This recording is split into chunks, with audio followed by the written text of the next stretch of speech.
Hi friends, welcome back to my channel. ഇന്നൊരു soya ചങ്ക്സിൻ്റെ റെസിപ്പിയാണേ. നമുക്ക് ആദ്യം ഒരു പാനിലേക്ക് കുറച്ച് എണ്ണ ഒഴിച്ചു കൊടുക്കാം. എണ്ണ ചൂടായതിന് ശേഷം കടുക് പൊട്ടി വരുമ്പോഴേക്കും നമുക്കതിലേക്ക് ചോപ്പ് ചെയ്ത് വെച്ച വെളുത്തുള്ളി ഇഞ്ചിയും കൂടി ഇട്ട് കൊടുക്കാം. അതിൻ്റെ പച്ചമണമൊക്കെ ഒന്ന് മാറുന്ന രീതിയിൽ നമുക്കൊന്ന് ഇളക്കി കൊടുക്കാം. എന്നിട്ട് നമുക്കിനി അടുത്തത് അതിലേക്ക് ആഡ് ചെയ്യേണ്ടത് സവാളയാണ്. സവാള ഞാനൊരു 2 വലിയ സവാള എടുത്തേക്കണേ. ചെറിയ സവാളയ്ക്കാണെങ്കിൽ ഒരു 3 എടുക്കാം. സവാളയിലേക്ക് നമുക്ക് കുറച്ച് ഉപ്പ് ആഡ് ചെയ്ത് കൊടുത്തിട്ട് ഒന്ന് മിക്സ് ചെയ്യുക. ഉപ്പ് ആഡ് ചെയ്ത് കൊടുക്കുമ്പോൾ പെട്ടെന്ന് വെന്ത് കിട്ടും കേട്ടോ. മൊത്തം ഒന്ന് ഇളക്കി നന്നായിട്ട് ആ സവാളയിലേക്ക് ഉപ്പൊക്കെ ഒന്ന് സ്പ്രെഡ് ആവുന്ന രീതിയിലൊന്ന് ഇളക്കിയിട്ട് നമുക്കതിന് ശേഷം അതൊന്ന് മൂടി വയ്ക്കാം. മൂടി വയ്ക്കുമ്പോഴേക്കും അത് പെട്ടെന്ന് വെന്ത് കിട്ടും.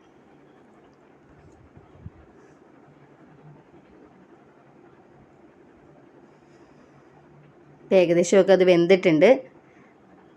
ഒന്നും കൂടി ഒന്ന് ഇളക്കിയിട്ട് നമുക്ക് അടുത്തതായിട്ട് അതിലേക്ക് വെന്തിട്ടുണ്ട്. ഇപ്പോൾ അതിലേക്ക് നമുക്ക് മഞ്ഞൾപ്പൊടി ആഡ് ചെയ്യാം.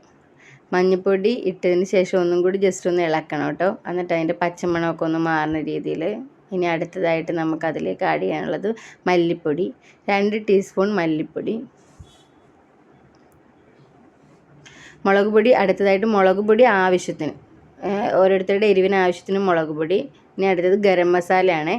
എല്ലാം കൂടി ഇട്ടതിന് ശേഷം ഒന്നും കൂടി ഒന്ന് മിക്സ് ചെയ്ത് കൊടുക്കാം. നന്നായിട്ടൊന്ന് മിക്സ് ചെയ്ത് ആ സവാളയിലേക്ക് ഒന്ന് ഇതായിട്ട് മിക്സായി കഴിയുമ്പോഴേക്കും നമുക്കൊന്ന് മൂടി വയ്ക്കാം. ആ മൂടി വയ്ക്കുമ്പോൾ ആ ഒരു പച്ച മണമൊക്കെ ഒന്ന് മാറി കിട്ടും.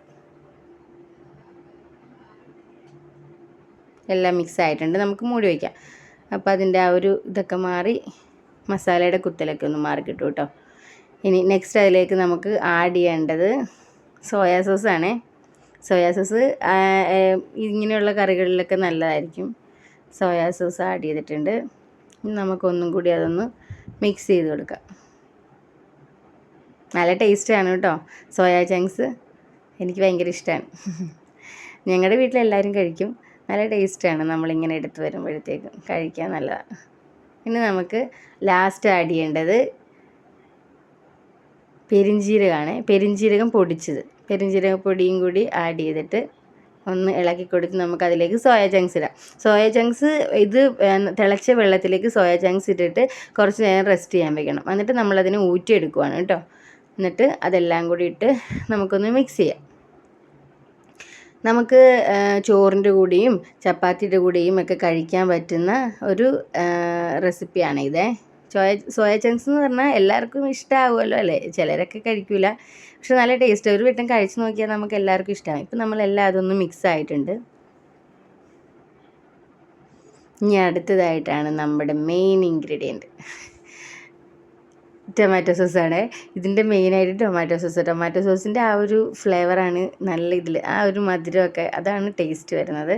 നന്നായിട്ട് ഞാനിപ്പോൾ 2 പ്രാവശ്യമായിട്ടാണ് കേട്ടോ ഇത് നമ്മുടെ ടൊമാറ്റോ സോസ് ഒഴിച്ച് കൊടുത്തിട്ടുള്ളത്. മൊത്തം ഒന്ന് മിക്സ് ആയിട്ട് ഇപ്പോൾ എല്ലാം ഒന്ന് മിക്സ് ആയിട്ടുണ്ട്. ഇനി ഒന്നും കൂടി ഇളക്കി കൊടുക്കാം.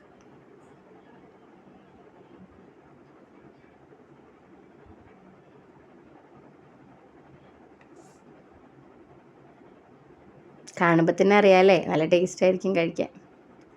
ഇപ്പോൾ ഏകദേശമൊക്കെ ആയിട്ടുണ്ട്. നമുക്ക് ഇത്തിരി ഇതായി കഴിയുമ്പോഴേക്കും നമുക്ക് ലാസ്റ്റ് കറിവേപ്പില ഇട്ട് കൊടുക്കാം. കറിവേപ്പില ലാസ്റ്റ് ഇട്ടാൽ മതി കേട്ടോ. അപ്പോൾ അതിൻ്റെ ആ ഒരു കറിവേപ്പിലയുടെ ആ ഒരു രുചിയൊക്കെ കിട്ടും. ഓക്കെ, ഏകദേശമൊക്കെ നമ്മുടെ സോയ ചങ്ക്സ് റെഡി ആയിട്ടുണ്ട്. ലാസ്റ്റ് കുറച്ച് എണ്ണ ഒഴിച്ച് കൊടുക്കുന്നുണ്ട്.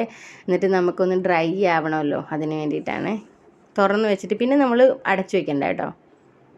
ഏകദേശമൊക്കെ നമ്മുടെ സോയ റെഡി ആയിട്ടുണ്ട്. ഇത്രയേ ഉള്ളൂ. അപ്പോൾ നമ്മുടെ സോയ റെഡിയാണ്. എല്ലാവരും ട്രൈ ചെയ്ത് കൊടുക്കണം. നല്ല ടേസ്റ്റാണ് കേട്ടോ. നല്ല ടേസ്റ്റി സോയയാണ്. Thank you.